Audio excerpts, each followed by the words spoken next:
I always find it interesting when I hear people talk about support coming from HQ. The question I read online is, well, what do I get for my 3 grand or what do I get for my affiliate fee? And I always kind of internally think like the beauty of the CrossFit model forever has been independent ownership. My opinion is that for this 3 grand, you go run the business the way you want to run it to the ground if you want to, or run it brilliantly, which is what a lot of people do. And the trade off of that, to your point, is I hate to call it a hands off approach, but it's freedom. That's the trade off. You get a lot of freedom. And so I guess that I'm curious as just the insight to what you guys focus on. Like how much do you balance that or do you try to? You guys have like a percentage you look for of here's how much we want to be involved, here much we don't, or are we still kind of winging it a little bit? No, yeah, it's a great question, and I think it in the what do I get to be an affiliate? I think it's easy for us to forget that have been in the space for a long time the value of CrossFit as a brand, a global brand. And I've been doing CrossFit, gosh, I'm about as one dimensional as it gets for over 12 years. And it, but it's easy to forget that functional fitness or those things pale into comparison of CrossFit. And specifically when it comes to people looking for that. Now, there is always positive and negative, right? With brand sentiment of when you look up CrossFit, there's always is it dangerous or the CrossFit Games and that stuff. But you have that with any type of fitness program, really. But then from there to your question specifically is in the beginning, when I first came on board, we really wanted to assess, well, what do we give affiliates now, right? What are the tools? And there wasn't much, right? It was really very transactional. We wanted to shift that to, well, what were the things that we as owners, and by we, myself, and we also brought in a whole bunch of other affiliate owners to ask them that question: is what would you have liked to have as a gym owner throughout your owning career? And a lot of it came down to just a bunch of mistakes that were made, and it would have been easily avoided if someone told you or if you read something, that type of stuff. So that's where the we originally wrote the playbook, gosh, almost 3 years ago now, with that in mind of a lot of some of the longest tenured and very successful affiliates coming together and saying, these are the things that I wish I had. And then as we've kind of progressed to where we are today, we've tried to be driven from what our community has asked for and also what the data says. So what the community has asked for, and we hear this a lot, is what do I get for my affiliation? And a lot of that is we're a small business and it's hard to run a business. We don't have buying power. We don't have leverage as other bigger businesses do. As more of the franchises have popped up, we see they're able to leverage larger entities of within the parent company to market and things like that. So how can we, as a larger brand, support our affiliates? And that tries without stifling that independent ownership, that's a hard balance, right? There's certain things we just can't do because of that, because we can't say, hey, we're going to have 5,000 people buy this, so give us the lowest price, because we can't guarantee that. We can't tell you at your gym to really do anything other than do CrossFit and do it well and keep people safe. And that's really when you look at the license agreement, that's the premise. And that's what's most important to us. So things like the APN and other tools that were come out really brought about from what the community asked for. And as we progress deeper down, and what we're really focusing on now is basic. How do we help our affiliates become more profitable and run a better business? Where we have a lot of affiliates that we work with, that we talk to. We have our field rep team that we built. A lot of it comes down to is, hey, our business is struggling for whatever reason, and they're looking for help and support. And we have a lot of people in the ecosystem that help gyms, whether they're mentors, whether there are tools or programs to help to make running the business a little easier. Because most affiliate owners, and myself included, and we started out as coaches. We didn't open a CrossFit gym because we were like, yeah, this is it. This is going to make me millions of dollars. And I'm a business person and CrossFit's just an opportunity. No, it's the other way around, where we started as we want to help people. CrossFit works. We want to share that with others, and it's a passion.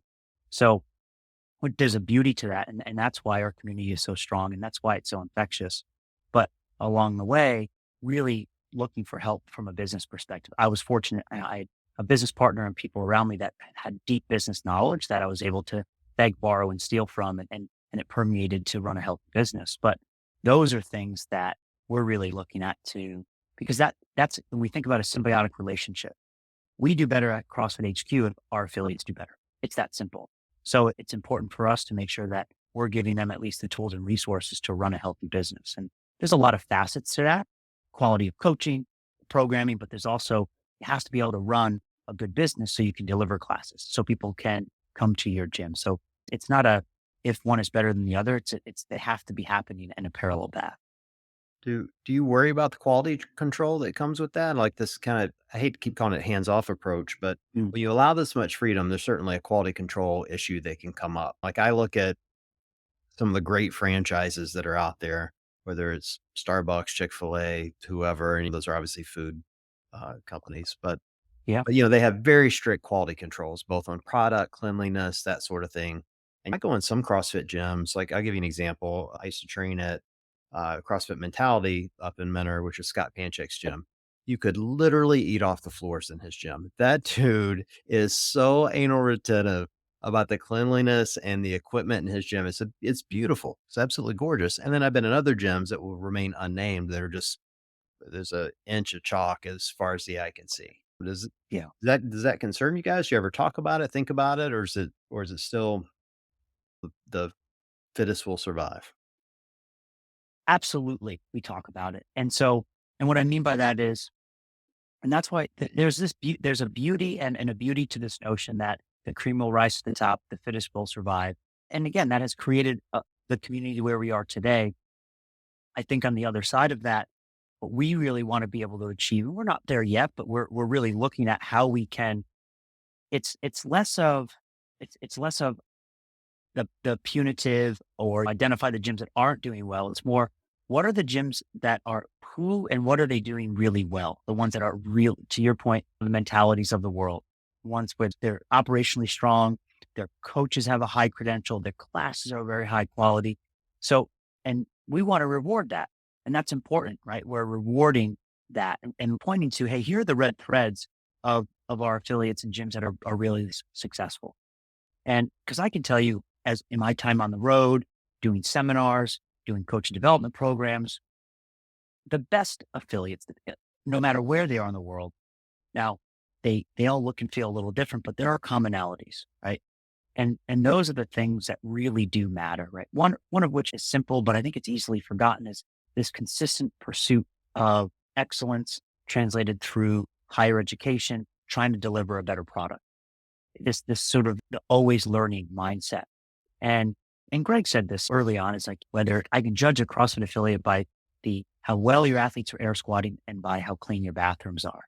That's an oversimplification of operationally sound, and you're also technically profound in how you're delivering the methodology of CrossFit.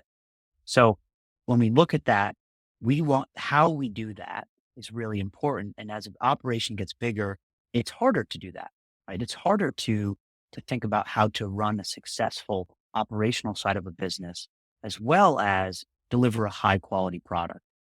Again, we can walk into beautiful facilities that and that aren't CrossFit, but they may be other franchises, whatever it might be.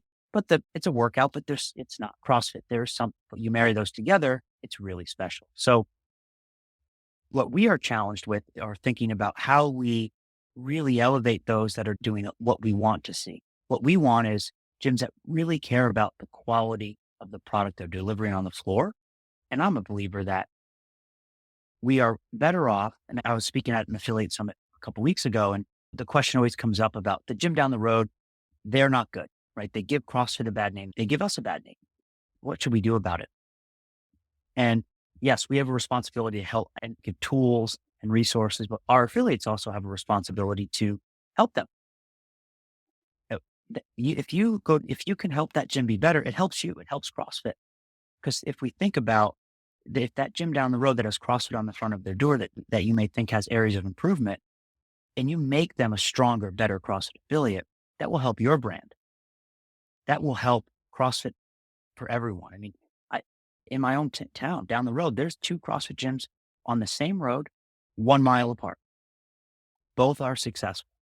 And the more successful one is, the more successful the other will be because it elevates the brand. If one, this sort of abundance mindset as opposed to scarcity mindset.